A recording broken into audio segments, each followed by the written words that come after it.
నేను నమ్ముతున్నాను, దేవుని ఆత్మ నడిపింపులో ఈ శ్రమ ఉంటుంది, ఆత్మ నడిపింపులో ఈ దుఃఖం ఉంటుంది, ఆత్మ నడిపింపులో ఎండిన ప్రదేశాల్లో సేవ చేయాల్సిన పరిస్థితి వస్తుంది.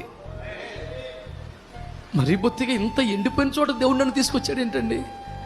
చాలామంది సేవకులు పచ్చగా సస్యశ్యామలంగా ఉన్న సేవ చేస్తున్నారు, కానీ నా సేవ ఎప్పుడు ఎండిపోయి ఉంటుంది. ఇక్కడ ఏమీ లేదు, దేవుడు పక్షపాతం లేదంటాడు, దేవుడు అన్యాయం చేయడంటారు. కానీ నాకే ఎందుకు ఇలా జరుగుతుంది? నేను కూడా ఆత్మ నడిపింపులో ఉన్నానుగా, నేను కూడా సమర్పించుకున్నానుగా, నేను కూడా ప్రార్థన చేస్తున్నానుగా, నేను కూడా ఉపవాసాలు ఉంటున్నానుగా, నాకు మాత్రమే ఎందుకు ఇలా ఉంది? నేను ఒక్క మాట చెప్పగలను, పెద్ద పెద్ద మాటలు చెప్పలేను, కానీ వాళ్ళు ఆల్రెడీ బ్రతికి ఉన్న వాళ్ళకి సేవ చేస్తున్నారు. నువ్వు కొందరిని బ్రతికించి సేవ చేయబోతున్నావు.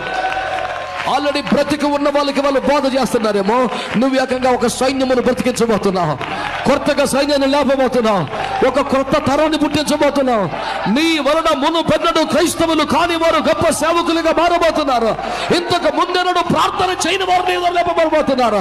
అసలు జీవమే లేని వారు, ప్రాణమే లేని వారు, మాంసము లేదు, నరము లేదు, చర్మము లేదు, అన్ని నీ ద్వారా రావాలి.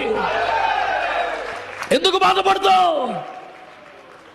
వేరెవ్వరూ చేయలేని ఒక మహత్తరమైన సేవ నీకు ఇవ్వడానికి దేవుడు ఉద్దేశించాడేమో. పరిస్థితులు అర్థం కాకపోయినా ఒకటైతే మనకు తెలుసుగా, ఆయన మోసం చేయడని. నాకు